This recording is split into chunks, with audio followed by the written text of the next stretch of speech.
Welcome, everyone, to this session of the Republican Labour Education Forum.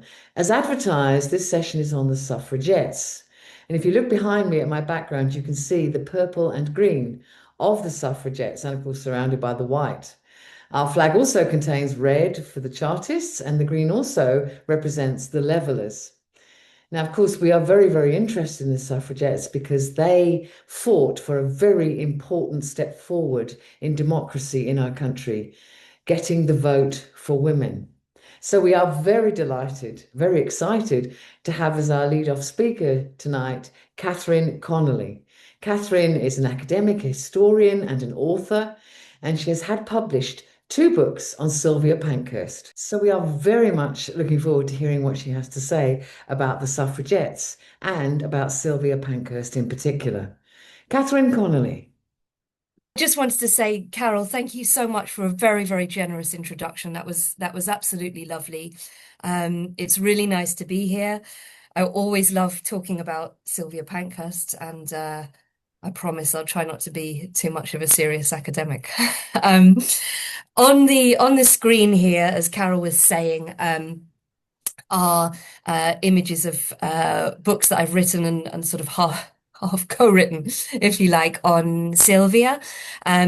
So a short political biography. And then the other one, I say, half written because Sylvia wrote most of it.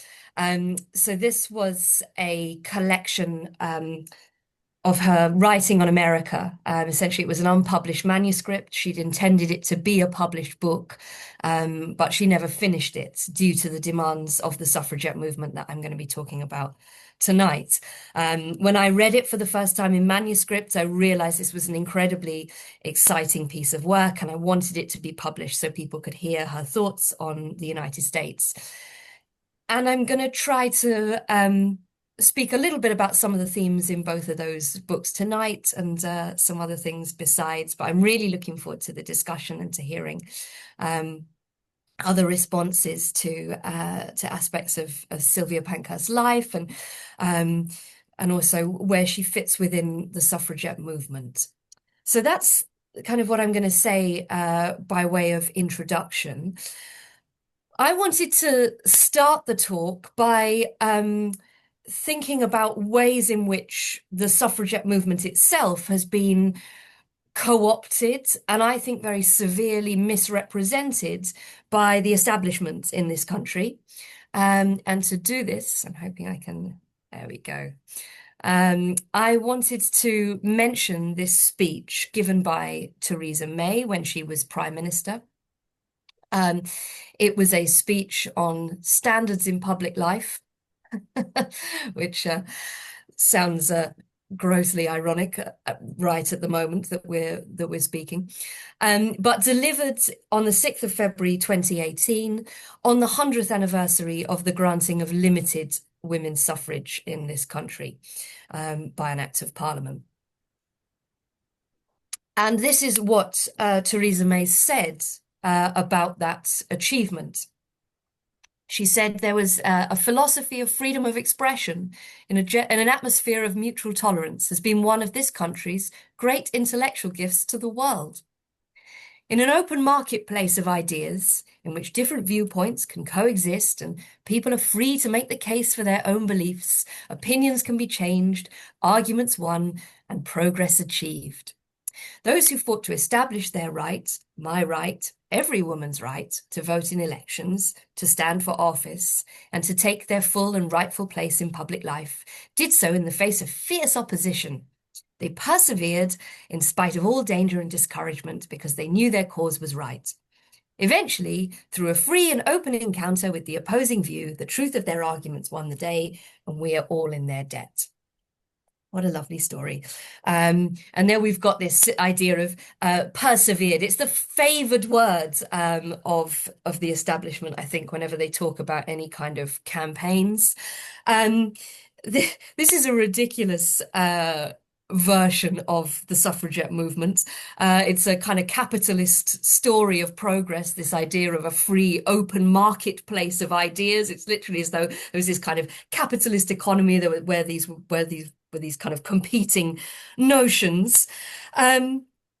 And it's a complete misrepresentation. The idea um, that they this was a free and open encounter with the opposing view hardly describes the imprisonment of over 1,000 women in the course of the campaign, the hunger strikes they went on, their forcible feeding by the state, police violence, all of the kind of things that they encountered. This is not a free and open argument by any means. Um, and of course, this you can see what's going on here as well in terms of the way that this is phrased. You can hear the drumbeat just behind these words, with the kind of introductory paragraph about these being Britain's intellectual gifts for the world, this supposedly free exchange of ideas and debate, which never happened, is then used to justify British imperialism around the world, so-called spreading democracy and liberty. So this is a complete misrepresentation. It's entirely wishful thinking on the part of the Conservative Party, and it's a misrepresentation. It's very, very simplistic. In fact, the women campaigning for women's suffrage were not all united about exactly what it was that they were fighting for. And I want to talk about that because I think to reveal that real history and to open up some of those debates actually makes those women far more relevant, because we hear their debates and we think about how they might apply to the position in which we find ourselves today, what we might learn from them in our efforts to change the world in which we live. And I suppose that's why Theresa May gave us the opposite, because this is not about achieving change today. This is about saying that Britain is perfect, that no more change is necessary. It's a way of trying to stifle change. So I want to talk about the real history of the suffragette movement and Sylvia Pankhurst's place within it. And I want to sort of start, you can obviously see the picture here. You know that this speech was being given in Manchester, which was the home of the Pankhurst family. And even the ribbon that that Theresa May, sorry, is wearing in the photograph here, the ribbon has the colours of the dominant militant organisation, the Women's Social and Political Union, on it, the purple, white and green. So although there was a description of the suffrage campaign given here, I think a gross misrepresentation. Really, the reference was to the suffragettes, those women who engaged in direct action and civil disobedience, which begins with the establishment of that campaign by the Pankhursts in 1903 in Manchester. And in fact, here we have some members of the Pankhurst family in their fabulous hats. On the left, we have Emmeline Pankhurst, the mother. In the middle, Christabel Pankhurst. And then on the right, Sylvia Pankhurst, who I'm going to be mostly talking about today, the second daughter in the family. There was another daughter, Adela, and there was a son, Harry Pankhurst, who died in the course of the campaign. There'd earlier been another child, another boy, who died in infancy. So here they are. And in fact, the Pankhursts' intervention in the women's suffrage movement was an intervention that came from the left. It came out of the socialist and Labour movements of the time. In 1903, Emmeline Pankhurst, who you see here, established what was called the Women's Social and Political Union.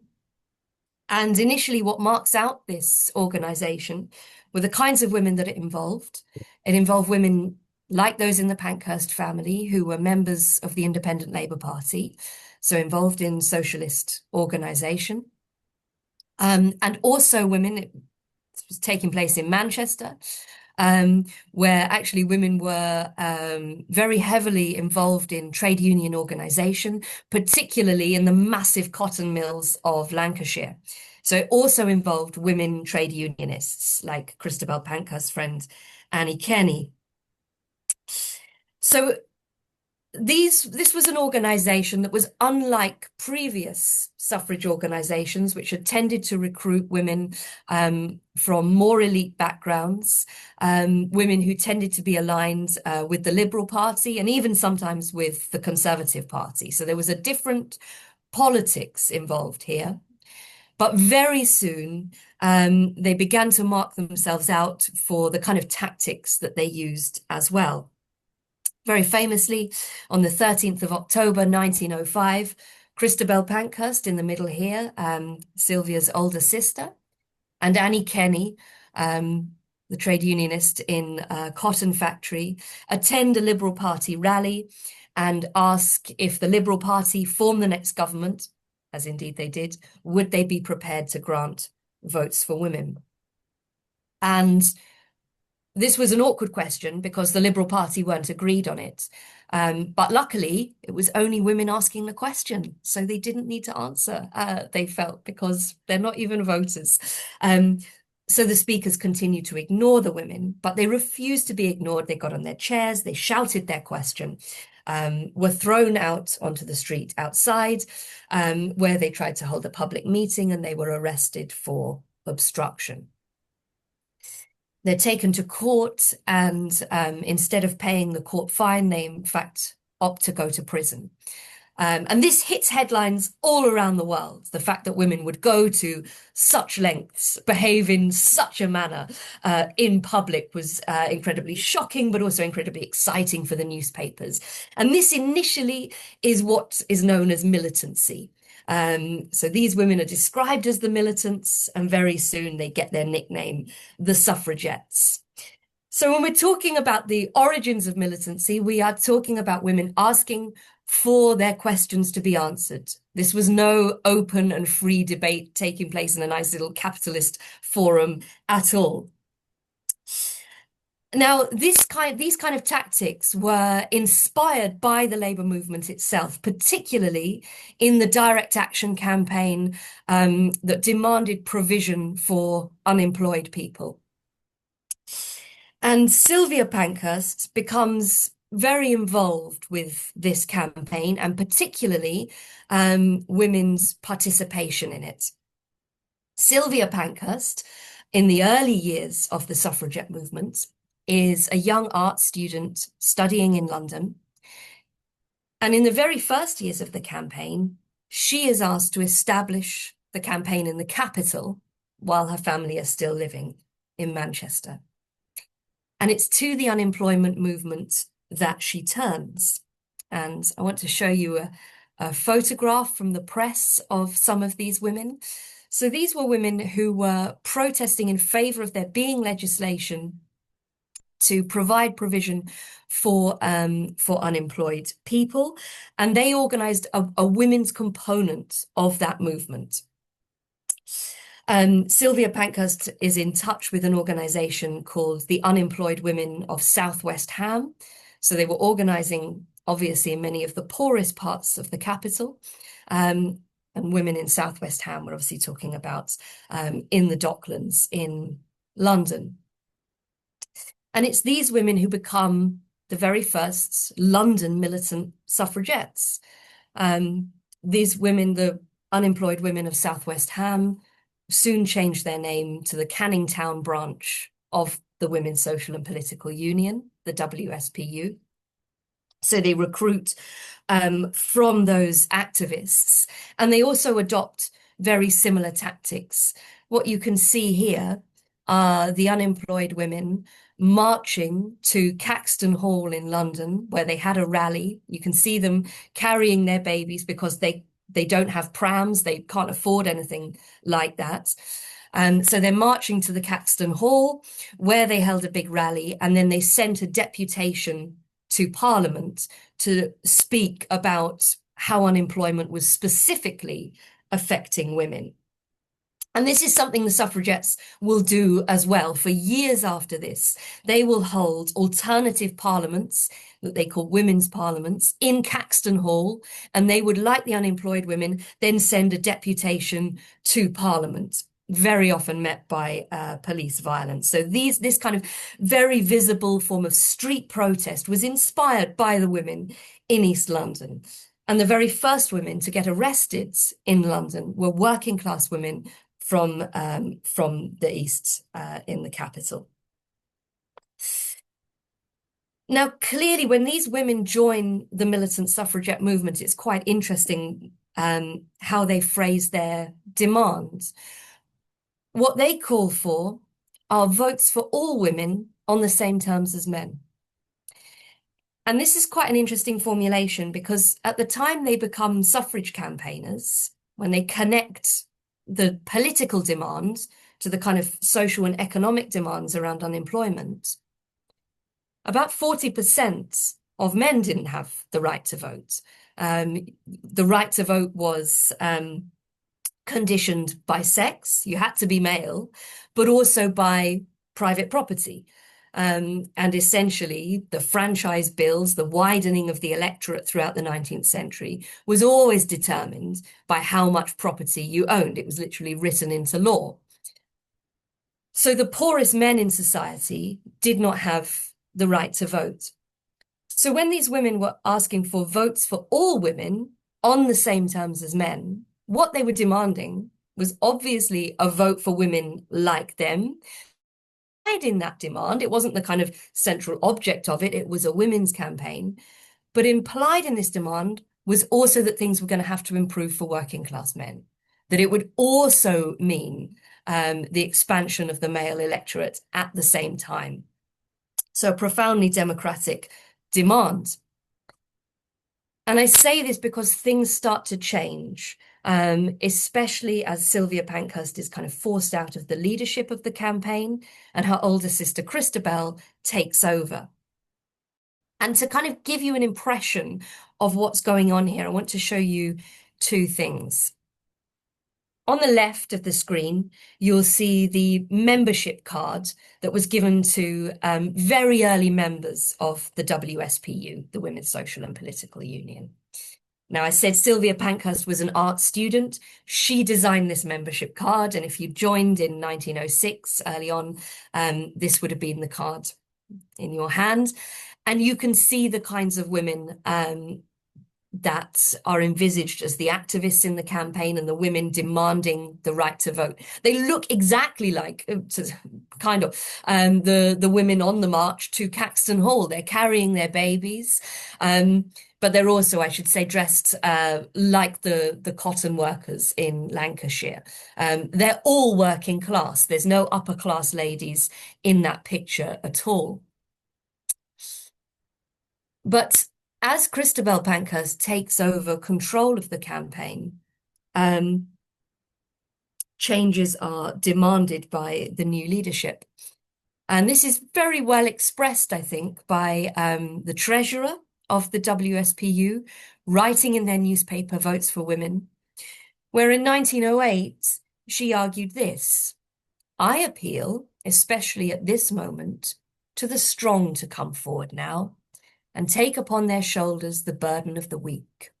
It is not the toiling mother, the sweated worker, the deserted wife, the worsted in life, who can bear the strain and stress of the battle we are fighting for women's deliverance today.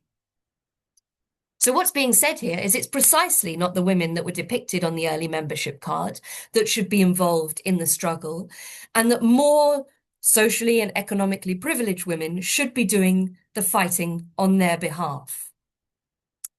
Now, along with this goes the idea that a limited suffrage bill would be acceptable. So it's no longer votes for all women on the same terms as men. The formulation that they adopt is votes for women on the same terms as it is or may be granted to men.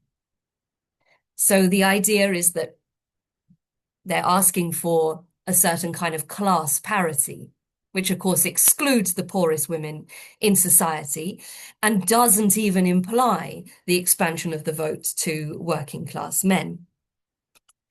Also implied in this is the idea that women will share the same interests, that richer women could campaign on behalf of poorer women, and indeed that they might be able to vote for them and represent them in that way. So it's a fundamentally elitist view of the struggle that argues for the squeezing out of working women. And part of this notion that more privileged, more economically privileged women could represent working women was, also the idea that this was a campaign that simply prioritized issues and wasn't going to involve itself with any other political questions that could divide women. And this also was an assault on the kind of early campaign that Sylvia Pankhurst had been organizing. Because whereas for elite women, it was simply a question of class parity, for working class women, the whole point of the political demand was connected to the kind of social and economic changes that they wanted to see. They couldn't separate those issues out. They were both oppressed as women and as working class. And they were fighting that struggle for the right to vote to challenge both of those things. But it also didn't work, and it never does, this idea of kind of the idea that you exclude politics from a campaign. Whenever somebody is told that they're bringing politics into something, usually what's meant is they're disrupting the status quo. And so whilst the campaign was campaigning for a more elite suffrage, it was framing it as entirely compatible now with the status quo, rather than a kind of insurgent challenge that would reorder society and challenge ideas about that unemployment must exist and that unemployed people should suffer, so on and so forth. If you want an idea about how far this goes, we could just think about this demonstration. There's a photograph here of it, organized by the WSPU in 1911. It was called the Coronation Procession. So it was called to coincide with the coronation of the new king. And it was an appeal to the king to look favorably on women's suffrage. And what you've got at the center of the screen here is the sort of centerpiece of the demonstration. So we no longer see working class women carrying their babies. What this is the car of empire. And so we've got here a representation of the British Empire with all these women standing around it dressed in white. And the idea is that women, if they are brought into the political fold, will be able to help to manage the empire. Obviously, a profoundly disenfranchising project. Women will be able to help manage the empire much, much better. So these are the kind of ideas that you can see prevailing. Now, Sylvia Pankhurst was uncomfortable, obviously, with a lot of these developments. She remained true to her socialist politics. She's sort of removed from the leadership of the campaign. Partly she kind of didn't want to be in the leadership of such a campaign. But her family come up with a plan to sort of further sideline her because she's become a bit awkward. So they decide that she should write the history of the suffragette movement. And that means that she can't get arrested because you can't write your book while you're in jail. And of course, in this kind of a movement, you get attention, you become a spokeswoman by getting arrested and then speaking about those experiences. So she's told she can't get arrested. And then when the book's about to be published, they decide that she should do a lecture tour to speak about this book in the United States, a long way away. So she goes on tour. She actually goes on tour twice. You can see here one of the brochures for the lectures that she gave. But what's quite interesting about the tour, or the tours that she undertakes is, and we can tell this from the manuscript that she wrote later that I referred to at the beginning, is the kind of audiences that she speaks to and the kind of issues she becomes very interested in. She connects with the labor movement in the United States, particularly with women who are taking strike action. She defies the racism of the American suffragette movement by speaking to Black audiences. And what she does is refuse to kind of go along with this idea that the only oppression taking place in society is the oppression of women, that the only problem with society is that women aren't enfranchised, and if ever, that would kind of fix everything. So in that sense, I think it's a very important tour for her to undertake, and she's kind of separated from her family, and gains, I think, a lot of confidence through this experience.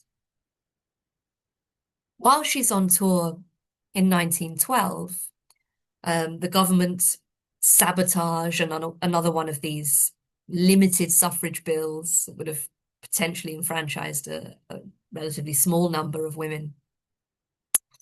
And the WSPU decides to escalate militancy. We're no longer now talking about women demanding their questions are answered in public meetings. We're talking about an attack on private property. You can see an example here, the mass window smashing that takes place in response to that. But the campaign escalates further. It escalates, it's important to say, both in response to government betrayal, but also in response to state violence, the treatment of women by the police, and also to expose the way in which they were being treated in prison, the forcible feeding, so on and so forth. And they begin to adopt very, very controversial tactics, not just window smashing of big department stores, but also arson, the burning of empty buildings, which includes sports pavilions. It includes cabinet ministers' country retreats where they hope nobody is staying overnight, churches, so on and so forth. And Sylvia Pankhurst is very concerned about this escalation of militancy. This is something else that she feels kind of uneasy about. Not because she wasn't a militant suffragette. She did smash windows herself, and she had been to prison in the course of the campaign. But she felt that this was accompanied by a view that there was no need to any longer engage the wider public in the suffragette movement. She writes about this really interestingly, I think, in an unpublished manuscript, but you can read it online, called The Woman's Movement of Yesterday and Tomorrow, where she reflects on the suffragette campaign. And she talks about arson as secret militancy, because, of course, it had to be done very, very covertly. It could only be done by a small minority of activists. But she said that the whole idea of secret militancy was that popular agitation had had its day, that big demonstrations, so on and so forth, were no longer necessary, and that this was the kind of escalation required. The public has converted, was their impatient maxim. As a matter of simple fact, however, the public has never yet been wholly converted to any cause. So what Sylvia Pankhurst is arguing against here is this idea that there are no more people to win over. She was always looking for where are the new sources of support that we can win. And in part, she was very nervous that with the escalation of militancy, the campaign was relying on a smaller and smaller number of activists and was going to become unsustainable under state repression. But she was also thinking about how the vote might be granted and what they might get at the end of it. It was granted by the actions of a very small elite number of women, then the likelihood was, she judged, that that was not going to be a mass democratic bill. What she wanted to do then was to create a mass movement that would force the government to concede a democratic demand. And so she kind of in some ways returns to the politics of the early campaign. You can see her here opening up a new headquarters of the WSPU in East London, so where she had been organising in 1906. She returns there because it was a very working class part of London, and she wanted to win over working people. You can see here what she writes in her autobiography. I regarded the rousing of the East End as of utmost importance. My aim was not merely to make some members and establish some branches, but the larger task of bringing the district as a whole into a mass movement from which only a minority would stand aside. So this was her idea. And this is what she attempts to do. She attempts to kind of transform the women's suffrage movement to turn it into a popular working class agitation, whereby militants would be defended by big crowds. And she therefore draws on what's taking place at the time, because at the same time as we see the militant suffrage movement, we also see a militant movement of workers industrially. Today it's sometimes called the Great Unrest. Between 1910 and 1914, workers were going on strike in many of the key industries in Britain, in the coal mines, on the docks, on the railways, but also small factories and things like that as well, really about a cost of living crisis. And this was a huge revolt on a scale that hadn't been seen really since the 1880s. And Sylvia Pankhurst realized here that they had potential allies, that if she wanted to create a campaign that could force the government to concede, if the suffragette movement could connect up with the militancy that's taking place in industry, they could become an unstoppable force. And particularly, she was interested in women's involvement in this mass working class revolt. I've included here one of my favorite photographs that I found whilst researching the book. And it's a photograph of women workers in East London. They worked at Morton's packing factory, so very much kind of connected to the docks. And they went out on strike against the degradation of their pay. And you can see just the kind of joy and the sense of emancipation on their faces because they have walked out on strike. They are apparently tango dancing in the streets. And women at Morton's joined Sylvia Pankhurst's group in East London. Now, it's for organising in this way that Sylvia Pankhurst is, in fact, in January 1914, expelled from the Women's Social and Political Union. On a personal level, that's particularly painful because she's expelled by her mother and her older sister. And so she establishes instead an organisation called the East London Federation of Suffragettes. So it becomes an independent organisation. And this, again, is a movement that tries to galvanise a mass movement in East London. It's actually very successful in its attempts to do that. She tries to think of new tactics, new forms of militancy that working women could be a part of.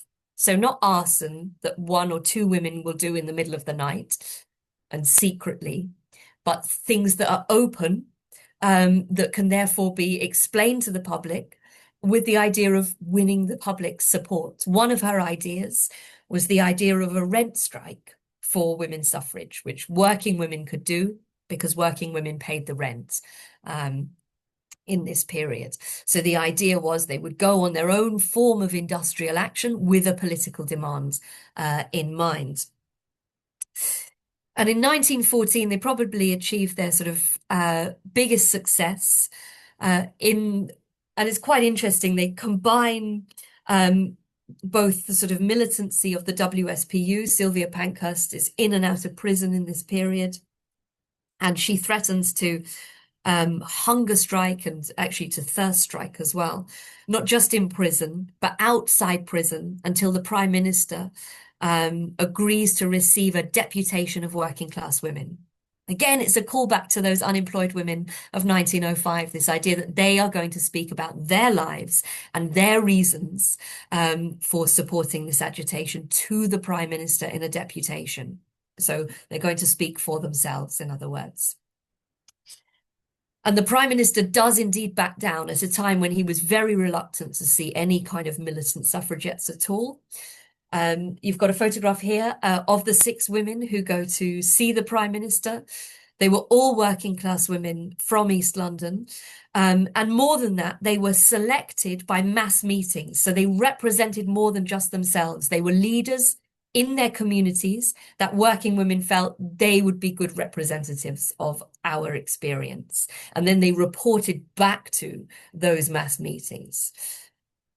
And this was an incredible, you can read what they said to the Prime Minister. They spoke about poverty. They spoke about low wages. They talked about the poor conditions of the houses they had to live in. They talked about how unsafe the streets were. They talked about sexual abuse that was taking place in the factories. In other words, they talked about issues that are still issues that women face today, still issues that working class women face today. And this was the basis on which they demanded political change. Now, as you can see, the Prime Minister responded actually in a semi-positive way. He said, if the change has to come, he was no suffragist, we must face it boldly and make it thoroughgoing and democratic in its basis. And for lots of people, they thought this means it's going to be a vote for everybody. It's going to be what was called universal suffrage. Now, of course, this doesn't happen. The First World War breaks out only, 6 weeks later, and all of this is interrupted. I want to just kind of end by saying a few things about that. With the outbreak of war, we can see very different responses amongst women who had once campaigned together. On the left, you can see the response of the WSPU. And again, you can see the political priorities here at the forefront. They changed the name of their newspaper from the Suffragettes to Britannia. You can see that at the top, we've got for king, for country, and for freedom. There's no mention of women anymore. And they became vociferously patriotic. They suspended the struggle for women's suffrage. They suspended militancy and had an agreement with the government that they wouldn't be militant during the war. They called not for the right to vote, but for the right to serve. So the idea of serving the empire. In other words, they put the interests of preserving the British Empire above that of winning votes for women. And I think we can see where the roots of that were. Those were the political priorities of the women involved, certainly at the top of that campaign. There was no democracy in that organization, so some of the rank and file members didn't get a say over that policy. Whereas, on the other hand, Sylvia Pankhurst was anti-war right from the start. 3 days before the outbreak of war, she wrote this: all sorts of reasons that sound glorious and patriotic are invariably put forward in support of a declaration of war, but it is practically certain that every war of modern times has been fought with the purely materialistic object of forwarding the schemes and protecting the interests of powerful and wealthy financiers. In other words, she said that working women had no interest in this war, that the war would be fought in the interests of the elite in society with whom they had nothing in common, who they'd been fighting. Her organization became an anti-war organization, and you can see here some of the things they end up doing by the end of the war. Her newspaper also changes its name, once called the Woman's Dreadnought, becomes the Workers' Dreadnought, and they support women who strike during wartime because they emphasized the particular interests of working class women and refused to say that anybody else could represent them. As I'm sure people probably know, the vote is eventually granted, but on a limited and class basis that excludes the poorest women in 1918. It takes another 10 years for the poorest women to gain the right to vote. And it's also kind of disproportionate around ages. Women had it over 30, men at 21. And I think what I wanted to emphasize here by talking about Sylvia Pankhurst is that she represented a different kind of struggle, and one that was connected to a different view of democracy. Her view of the struggle is not reducible, in other words, to Theresa May's career path. But it actually asked for democratic control of society in order to end poverty, to end oppression, and to end war. And those are all things, I think, that we still don't have control over. And therefore, I think Sylvia Pankhurst remains incredibly relevant to us today in the way that other aspects of the campaign maybe don't. Sylvia Pankhurst ended her history of the suffragette movement, written in the 1930s, with the words, "Great is the work which remains to be accomplished." And I think we can be inspired and learn from her to continue that fight. So thank you. That was incredible. And so relevant to today. We're still seeing the same battles, aren't we, today, between the true socialists, or we'd like to say the true Republicans, who want to see real change, like Sylvia did, and the rest of her family who really didn't. It's so relevant. Thank you so much. I see a hand up already. Someone would like to come in and ask you questions. If anybody would like to ask a question or make a contribution, please do put up your hands and I'll bring you in. So Mike first and then Tony. Yeah, Catherine, that really was something. Thank you, and apologies for croaking at you. It's the time of the year.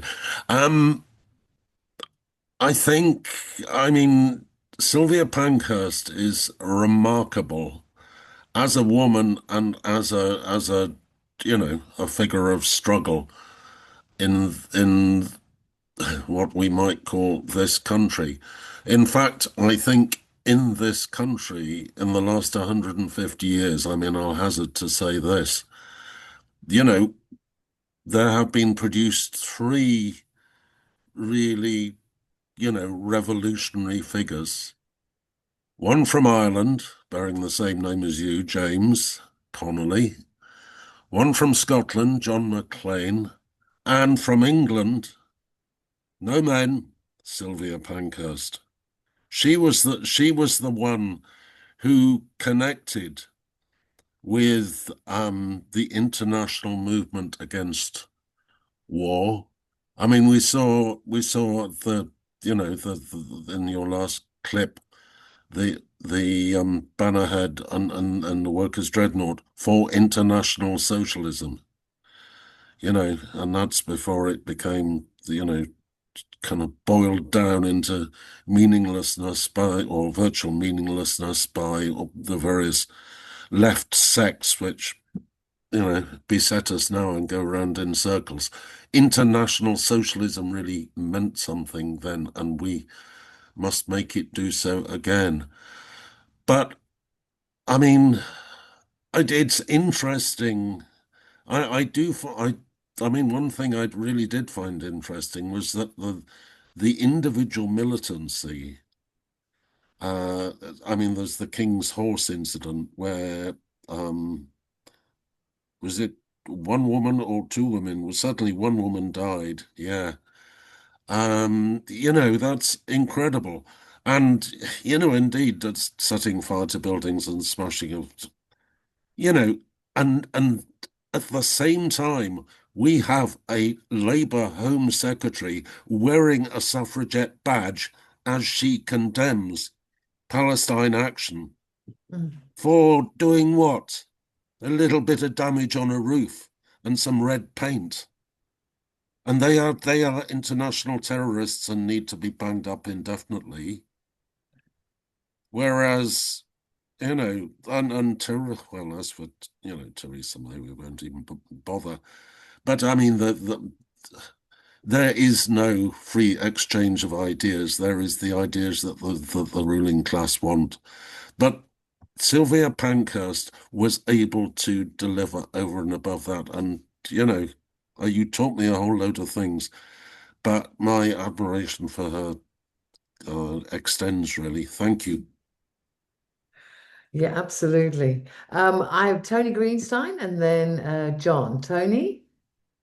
Well, thank you very much, Catherine, for an extremely illuminating speech.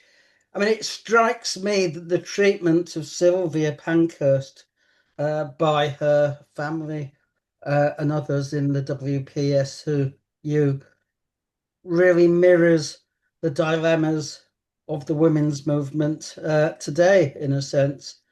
Either you see women's liberation as merely gaining equality with the most powerful men in society, or whether it means changing that society. And as Mike referred to, as someone who has been involved in Palestine action, we saw the gross spectacle of Yvette Cooper appearing in the colours purple to pay tribute to the suffragettes who bombed and arsoned and did all sorts of things, attacked cabinet ministers with whips and so on, and was clearly terrorists by any definition that you have today. Uh, and yet she was introducing the banning, the prescription of Palestine action, who, as Mike said, has their deeds are really minor in comparison, but that really has applicability throughout. I mean, they were wanted to be equal partners in the oppression of other people in other countries. So they bought into British imperialism completely. And again, of course, you see that today with women in Starmer's cabinet, whether it's Yvette Cooper, Shabana Mahmood, and so on, who are perfectly happy with what Israel is doing in Gaza, have no objections to the supply of weapons, and their identification is with Israeli women, even if it means constructing a completely false narrative of rape on October the 7th, because I think it's fairly well accepted now that there was no mass planning to rape Israeli women or any other women for that matter. I'm not saying rape didn't happen. It happens in war, unfortunately, but there was no concerted plan, whereas Palestinian women have been subject to mass rape. So I would like your observations on that. And I was also going to ask you one very specific question, and I don't know whether you can answer it. Have you heard of a woman called Nora Elam, who was General Secretary of the WPSU and went on to become, with her husband, the coordinator and person in charge of the British Union of Fascists in the South in the 30s? I'd be interested if you did. I mean, I came upon it when writing my own history of fascism in the South and Brighton in particular. Thank you. Thanks very much indeed, Tony. Can I bring one more person in and then go back to you, Catherine? I'll be the third person. Right, John Tumman. Thanks very much, Carol, and thank you very much, Catherine. That was a great presentation. It really was. Um, there are a few things occur to me. Um, One is that you mentioned the rent strike that Sylvia Pankhurst tried to get going and saw as a way forward. Um, I remember back in the 1970s when I was in a small revolutionary organization called Big Flame. Women in Merseyside Big Flame were very active supporting women on the Tower Hill estate in Merseyside, where they did have a rent strike. Um, and I think that there were rent strikes between the 1970s going back to the suffragettes era as well. In the 1940s, I think after the war, the Communist Party actually led a lot of squatting as well as rent strikes because of the immense housing issues that there were, especially in the areas that had been bombed. But my main concern really, or issue, or area of interest is the attempts of Sylvia that you outlined to create unity between and to create a mass movement which involved both the working class women of the East End and the labor activists and trade union activists. And you know, on the left, we're always talking about the need for unity. And when it comes to actually ways of achieving unity, of getting people to think outside their own particular oppression and use that in order to be able to see the oppression of other groups and reaching out to one another. There are some spectacularly successful examples of that, like the gay movement in London linking up with miners during the miners' strike. But they're few and far between. You said that she had some success in that. Could you say a little more about that, please?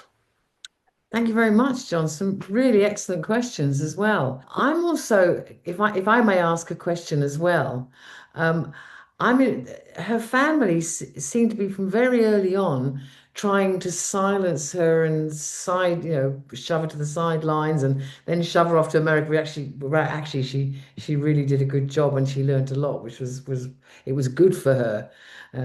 What's that saying? They meant it for evil, but it was made for good. So I'd like you to talk a little bit more about that, when that first happened. Were they always, were Emmeline and Christabel always much more right wing than Sylvia was? Or did they just get worried? Was there a reason? Had they been approached? Had they been threatened? And so then they sidelined Sylvia. I'm very interested to know how that relationship developed and why. So I'm going back to you now, Katherine, to answer some of those questions. Oh wow. There's loads of really great questions and contributions there. Um yeah, let me see. Just sort of starting with I suppose what Mike was saying. I do think that's right that Sylvia Pankhurst is one of the outstanding revolutionaries in Britain. Doesn't mean that I think she always got everything right. Far from it, but I think we look at the past in order to learn from it. I mean, when you're talking about the sort of small left groups, I mean, certainly she was a part of those. And yeah, I've just seen the comment. Yeah, of course we don't. And but the point of history, I think, is definitely to learn from it. But yeah, she was involved in a small left organization, which eventually actually gets kind of sidelined from the revolutionary movement in Britain. And there's, we can maybe talk about that later if people want to. Obviously, the focus of today was to talk about the suffragettes, and so that's obviously what I focused on. But one of the, I think, very interesting things is that, she had this whole lifetime of activism. She never gave up on the project of trying to change the world. She never became cynical about people, and I think that's very important. I didn't really talk much about her anti-war activism, or the fact that she becomes a revolutionary socialist. She's inspired by the Bolshevik Revolution in Russia. There's her anti-fascism, and there's her anti-colonial agitation, which was a very important part of her politics. Her agitation around Ethiopia as well. But I think also that sort of dedication that she showed, even sometimes in small organizations, they also did make a big contribution in many ways as well. And I think that's important. It's something we shouldn't underestimate. And then I agree with the comments about obviously the hypocrisy of the Labour Party and the way in which they'll pay tribute to the suffragettes. I think it's absolutely of a piece with the Theresa May stuff. It's the suffragettes used as a weapon against today's activists rather than seeing any continuity, because what we're supposed to take from it is, oh, weren't they great? And they achieved democracy, and so now there's all these great channels by which we can achieve change. And I think actually a lot of what the activism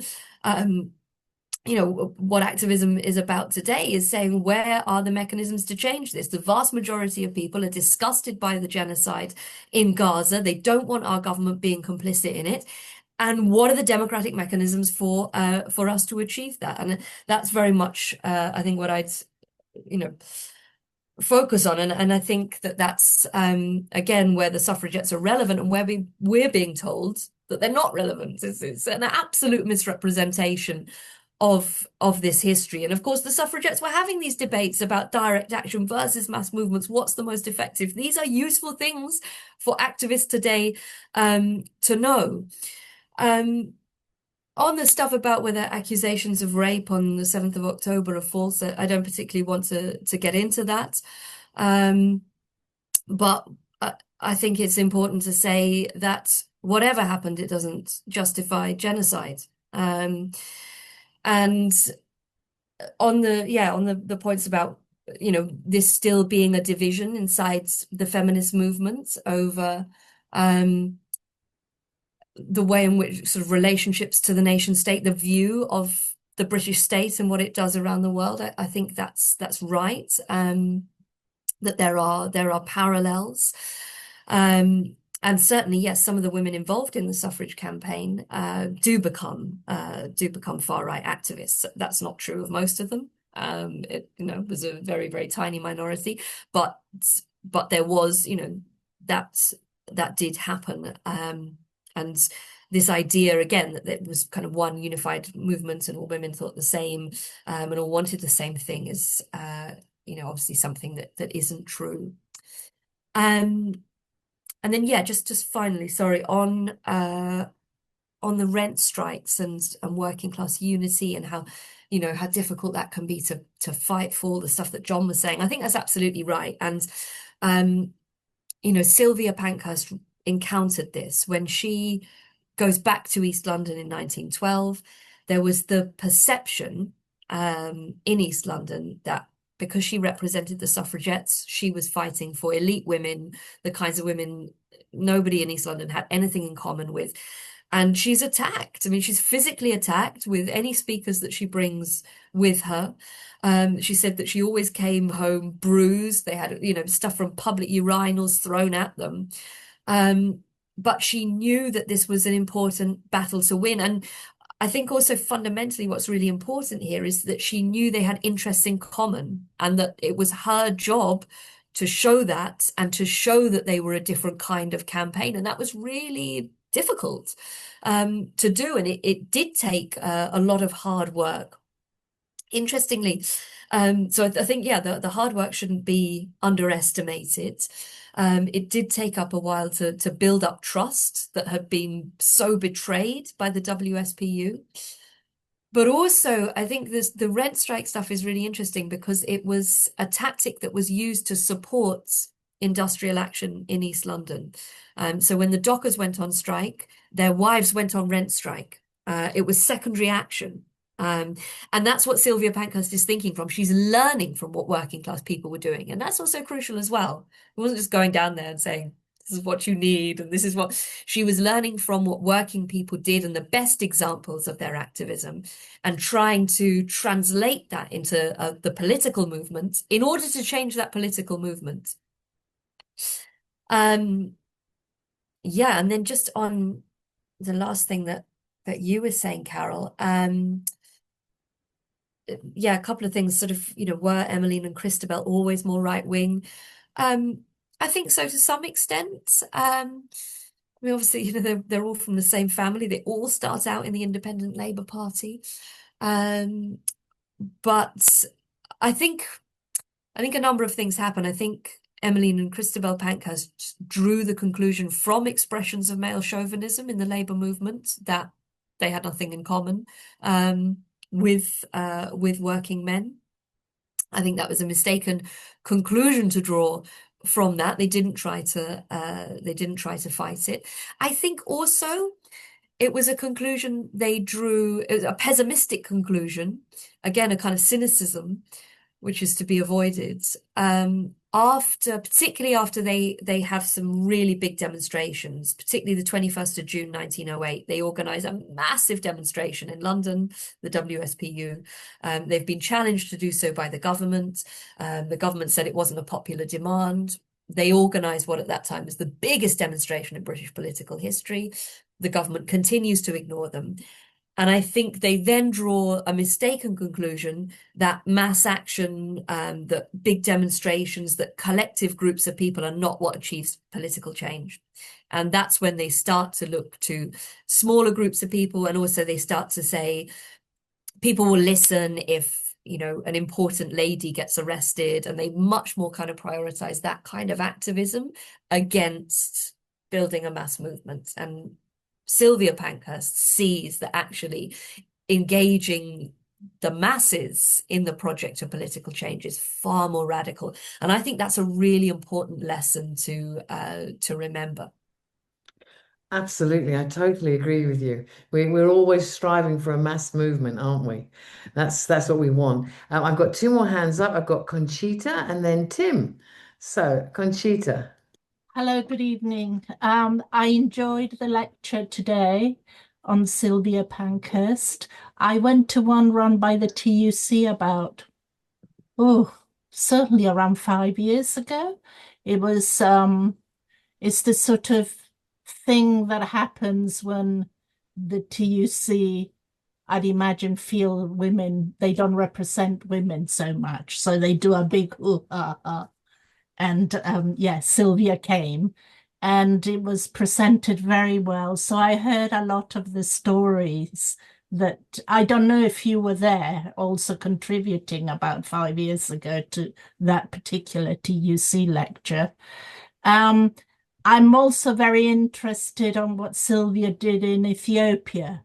That really was, to me, a very defining point about her character, that it wasn't just the British working class that she had concerns with, but she had to live a very poor existence in order to maintain her work in Ethiopia, which finally killed her in a sense.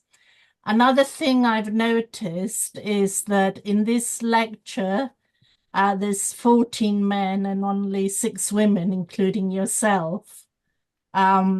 So working class women, even in this lecture, are not represented too highly, and women in general within the trade union, it's still having to put forwards their issues in a slow way and get through in a slow way.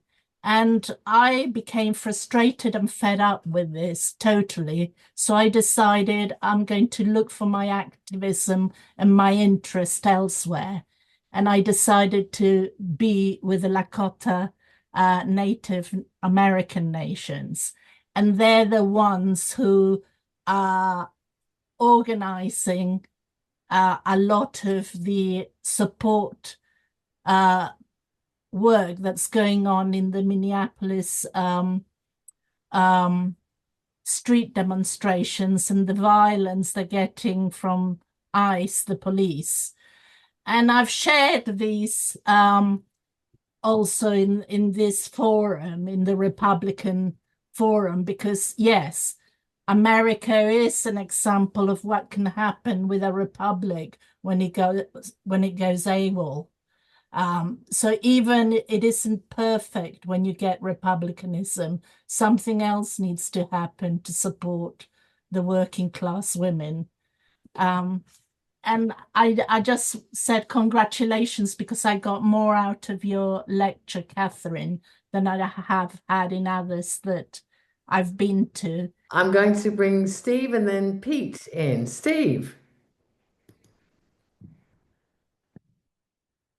Yes, hi, Katherine. Thank you. It was an excellent talk and very illuminating. And it really got to clarified a few things, I think, for me as well, and particularly this distinction between, if you like, what might be called the terrorism and the mass movement idea, which is in essence a distinction, I think, between a working class based democratic movement and a middle class based one, or and we have tended to associate ourselves much more, or history has told us much more that it's the bourgeois one that is really where the militancy is. The best way to do things is to do something in secret, to take these direct actions, in effect, to substitute yourself for a mass movement, because it's quicker. You have heroes. Heroes go out, they throw themselves in, they become heroic, etc., etc. But that as a philosophical method, if you like, is individualism and not collectivism. And I think you brought that out excellently in a way I'd not really sort of thought about properly before. I mean, I want to make this point. I think that we should see the struggle for democracy as not something that's achieved, now we can move on. It's a kind of permanent feature of capitalism, because capital is not democratic, and it can never give us democracy. It can never be democratic. And even if we get a bit of democracy, they'll take it away. If we have the Weimar Republic, it'll end up in the Third Reich. So it's not safe, even when we make these advances.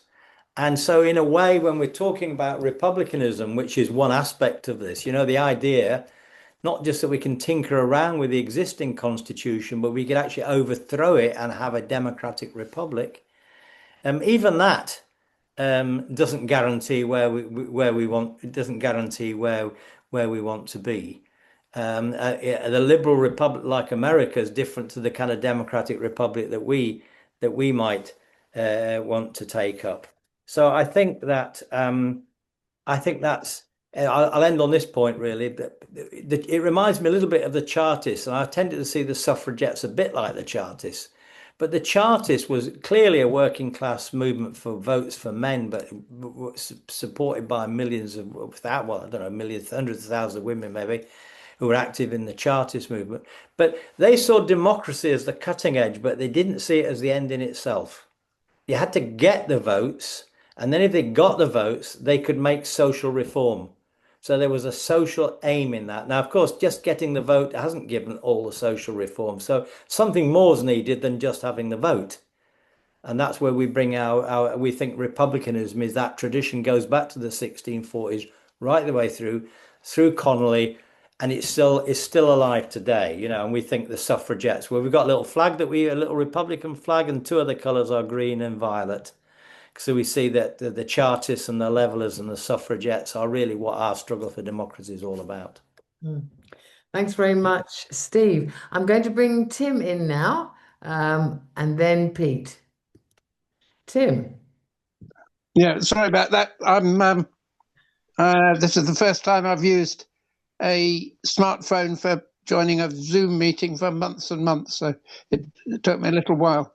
I'd just like to thank you, Katherine. I used to know you as Kate about 15, 16 years ago. Anyway, really excellent lecture. Thank you very much. I have one question for you.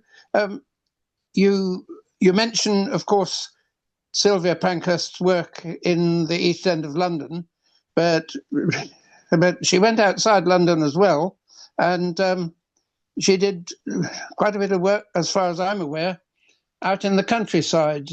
I'm aware, for example, that in the obscure Essex village of Helion's Bumpstead, over near Haverhill, she addressed a meeting of 2,000 people on the village green who'd congregated from other villages round about. And this was 3 days before the First World War was declared. So she was speaking, of course, against war and saying you must not, we must not go to war. Of course, the country did go to war. Many of those men. They were mostly men, I believe, but there were quite a few women as well. Most of those men went off to fight. Many of them never came back, but farm wages were raised tremendously because there were no men fit enough to do the farm work at harvest time. Rambling on a bit, sorry about all that. Could you tell us a little bit about what Sylvia did outside London? Thank you very much. Thank you very much, Tim. Peter? Yeah, thanks. Very, very interesting talk. I think one of the best we've had, to be honest. But I'd like to just give a recollection of my interaction with strong women, and put it that way, because on the 12th of November 1979, a young girl walked up down the approach road onto the depot at Old Oak Common, which was the depot for Paddington. And she came as a traction trainee to start her career on the footplate to become one of the first train drivers in Britain. And the name of this person was Karen Harrison. And what's more, she used to walk around with a streak of dyed pink hair, which obviously caused quite a stir, to the extent where the Daily Mail published a photograph of her and tried to make some fun. Needless to say, the management weren't too keen on it either. But Karen was a fighter in all the senses, because when she came down that road onto the depot, she really opened up a can of worms on at the place. And I'll read you just a little bit of what that she wrote. Harrison described her railway career as 10 years of hell, 10 years of heaven. It's a bit tough when you're only a teenager and you're hit with all this gigantic tidal wave of hate.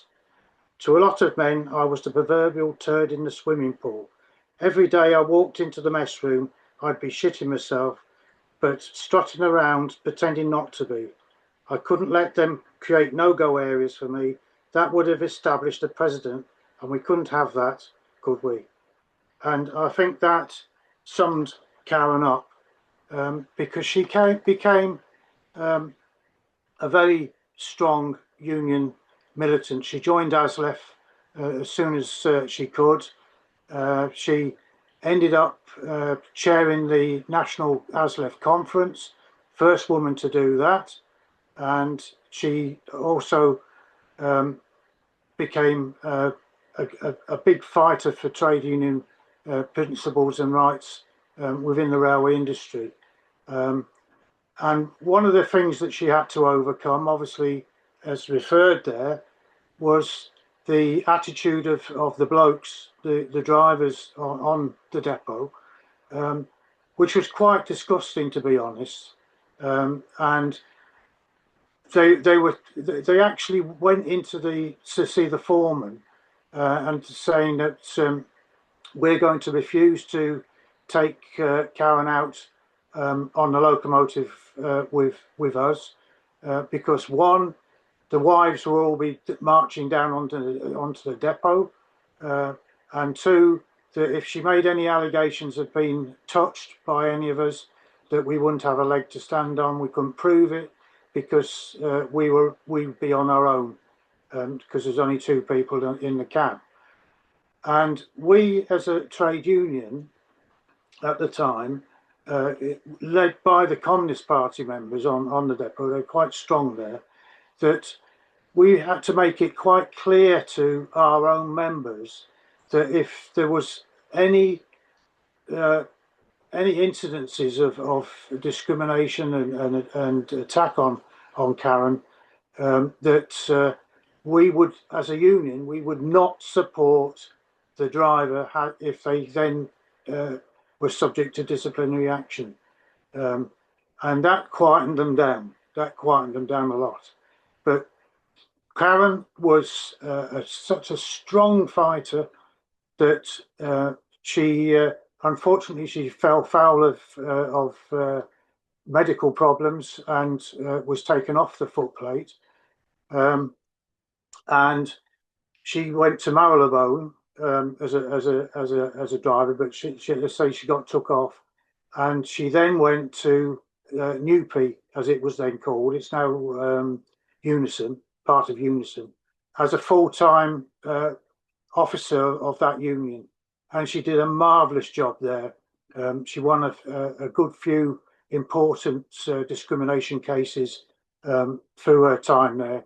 But unfortunately, Karen died at an early age, 50 years old. She wasn't with us long enough. And I'll always remember her because her fighting spirit encouraged us as well. So, as you quite rightly say, it's not something in ancient history. It's now. It's here and now. And good luck, to Karen, because she made a real impact being the first woman train driver. What a thing to be able to say. Thank you. Thank you very much, Peter. What a great story. Thank you. Peter's always bringing really good stories to us. And another one. Thank you, Peter. I'm bringing Malcolm in now. Yeah, just before I ask my question, I would like to say to Katherine, it was a pleasure to listen to her talk, so organised and so logical. And also I found Peter's story extremely moving. My question really is I'm not a very original one. Is this between mass demonstrations and direct action? And when direct action becomes a full-blooded violent revolution, which then ends up deaths on all sides and a legacy of violence. I mean, I've spent, well, I don't know, a lot of my life going on demonstrations, big and small, and I don't think they've made any difference whatsoever. I mean, I don't live in England anymore, but I mean, the huge demonstrations and support that the Palestine cause has had in England has just been ignored as far as I can see. I mean, we have a government, supposedly a Labour government, who's complicit in war crimes, and they just carry on as though nothing is happening. I mean, so I just would like to, as your story about Sylvia Pankhurst is very much to do with direct action and mass demonstrations, I would really like your opinion on how the two mesh together, become effective, and don't end up with a violent revolution where lots of people get killed. Thank you very much. Thank you very much, Malcolm. That's a very, very good point. We've come back to this several times, haven't we? Yes. I think we have. Which is the way to go, and is violence ever the answer? It's a big question. So over to you, Katherine, to try and answer it. Wow, there's loads. Shall I sort of come back on all of those? Yes, Does please, that make if sense? you would, that would be lovely. Okay. Yeah. Okay, just a few things. Thanks, everybody. And thanks for all the really kind things that you said.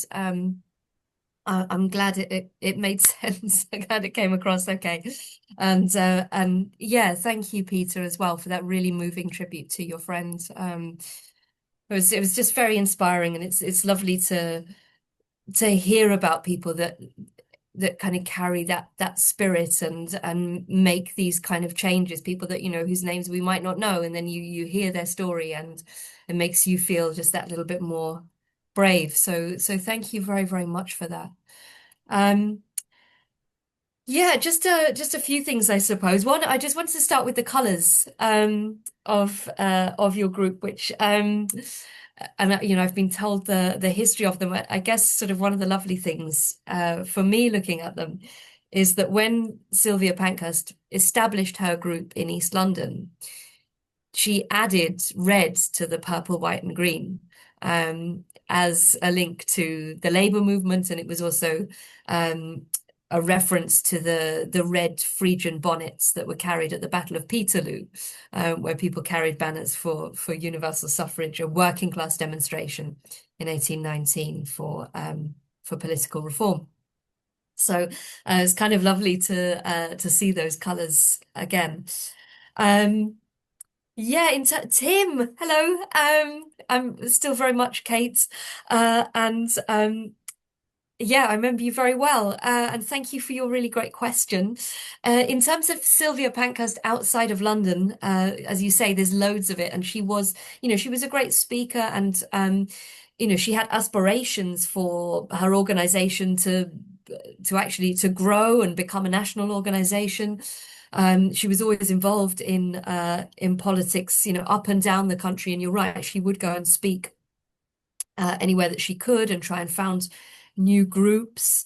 One of the really interesting things I think she did in the period we've been talking about, and I didn't have space. I mean, she was a prolific writer and artist and campaigner. She had this incredible energy. So I've left out loads. But one of the things she did was to tour the country and to go and stay with working people and to paint them, to interview them, to write pieces about working life, and with a particular focus on the experience of working women up and down the country. So she looks at chain makers, for example, in the Black Country, women working in the potteries, so on and so forth, women working in cotton mills, and produced these beautiful paintings, but also wrote some very, very interesting stuff about that. And then there's sort of things that she did more widely as well. I mean, obviously she left the country, quite a lot as well. I spoke a little bit about the United States and Canada and how important those trips were to her. But she, as a revolutionary, she participated in the international communist debates. She wasn't supposed to, she wasn't allowed to. So her passport was denied to her by the British government. So she had to smuggle herself abroad to go to Moscow, which she did aboard a small fishing boat to go across the North Sea. She went to Italy just as the sort of the Red Years to participate in debates there. And then again, she wanted to go to Germany to connect with German communists, and they were in hiding actually in that period of severe repression. And so she got a guide to help her walk at night across the Alps into Germany, where she then stayed with people who were in hiding, and she meets Clara Zetkin and people like this. Absolutely incredible. And then there's her going to Ethiopia, and yeah, it was really interesting to hear what you were saying about that, Conchita, as well. And in a way, I think I sort of read her time in Ethiopia a little bit differently, because she was invited over by the emperor, by Haile Selassie, because of how committed she'd been to the cause of Ethiopian independence. And so she was given a house, and she lived there with her son, who she adored, and his wife Rita. And she becomes involved in, I mean, you're right that she worked incredibly hard while she was there. And in a way, it's sort of this time in her life when she feels she can make the contribution she'd always wanted to. She wanted to actually sort of inform political projects. And she gets involved in the building of a hospital and things like that. Things that the British government would never have asked Sylvia Pankhurst to be involved with. And also, Tim was just speaking about where she was a few days before war broke out in 1914. When the war breaks out, she was in Dublin, and she was investigating a massacre where British troops had fired on a jeering crowd, like mostly of children.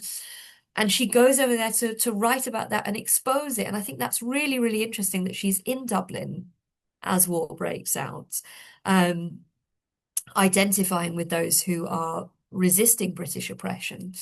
And I know there was a question in the chat. I'm sorry, I wasn't able to keep up with all of them, but there was one about the kind of international dimensions of suffrage, which I'm really interested in. And you're right that, suffrage was achieved by some, especially kind of white women's populations in some dominions of the empire before Britain, and she was interested in what they'd achieved. But in Dublin, in 1916, there's an uprising, as I'm sure everybody knows, against British rule, the Easter Rising. James Connelly, who lots of people have mentioned here, was involved. It's savagely repressed by the British. And one of the interesting things about the Rising is that the proclamation, which was essentially going to establish the Irish Republic, embodied in it votes for men and women, for everybody. There was no property exclusion, nothing like that. So far in advance of what was happening in Britain. And this received so little support from anybody, even on the left in Britain. Sylvia Pankhurst was one of the very few people to immediately support what had taken place in Dublin, to side with the rebels against the British Empire. It was incredibly dangerous to do that in wartime, incredibly brave. And she even sends a reporter into Dublin to expose the atrocities that are taking place, atrocities by British troops, and to write about the reality of it. It's an incredible piece of investigative journalism and very, very principled. So there's much beyond the East End, I think, but it informs what she does there, and that's quite interesting. Just finally, I think, on Malcolm's question, I think it's a really interesting question. Sylvia Pankhurst herself was a revolutionary. Certainly she becomes a revolutionary in the First World War, and she supported the Bolshevik revolution in Russia,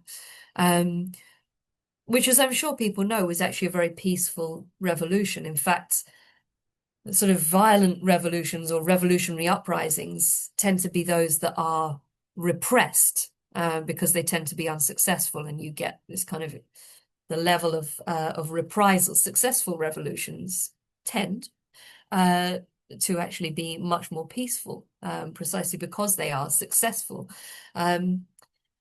So she was herself a revolutionary. I like, there's a really interesting essay by John Berger, some people might know, where he talks about the mass demonstration in a way as a preparation for revolution. It is the idea of us assembling in huge numbers and demanding change and taking to the streets in order to try to effect that change. It's saying that we're not going to wait to, cast our vote every 5 years for whatever uninspiring candidate may come along, but is actually asserting our authority to say these things and to demand political change in huge numbers. And I think that was kind of, in a way, it's analogous to what Sylvia Pankhurst was trying to achieve. I think she felt there was a moral authority and a political authority to a mass demonstration. But I also think, to come back to, your question about how successful can they be, I think she was also very aware, like, one demonstration was never going to be enough, and that we're never going to be able to, unfortunately, kind of say this is the number and then we'll achieve it. And I think that we're all, we can know what it feels like to experience that kind of frustration when we've marched and the same injustices go on, especially when we're talking about genocide. That becomes so difficult to take. And I think that gives us an insight into the judgments Emmeline and Christabel Pankhurst made, their impatience with it. And I don't in any way want to imply that there wasn't courage when women were taking even the very individualistic direct action. It required a huge amount of of courage, but I don't think it's the way to effect mass democratic change. I do think that by marching in huge numbers, we change things. I do think that marching against the Iraq War so many times, it changed the perception of Tony Blair. Like, okay, not for Donald Trump, who wants him on the board of peace, but around the world, he is regarded as a war criminal. And I don't think that would be the case if there hadn't been the mass demonstrations. When Donald Trump told Netanyahu there needed to be a ceasefire. Okay, we know it's not a ceasefire, but there was pressure put on Netanyahu by the President of the United States to bring an end to what was taking place and to make it appear that this was coming to an end. And when he spoke to Netanyahu, calling him by his nickname Bibi, he said, "You can't fight the world, Bibi." And he didn't mean the world of him and Macron and Keir Starmer or any of those people who were cheering it on. He was talking about the mass outrage that was expressed on the streets all around the world, and not least here in Britain. So yes, of course, we should be disgusted that the people in power don't respond to these things as quickly or in the way that we want them to. But what we're engaged in here is actually, I think, a long struggle, and we never know. I think sometimes when we might be on the cusp of those victories. If nothing else, we got rid of a supremely reactionary Home Secretary who called out the far right to threaten and intimidate Palestine protesters. And the fact that we marched and we defied her attempts to ban us, we defied the intimidation. She lost her job, and we're still on the streets, and that's important. And we have to remember those things, and we have to remember the lessons of those things in order to make our struggles as effective as we can. Thank you very much, Steve. That's a really good answer, because I also feel sometimes you see all these demonstrations, so many, 100,000, and you think, is it having any effect? But actually, what you've just said gives me optimism and hope that it does have an effect, and it will have an effect. Thank you so much for that answer, Katherine. Lovely answer. So I'm bringing Richard Chilvers first.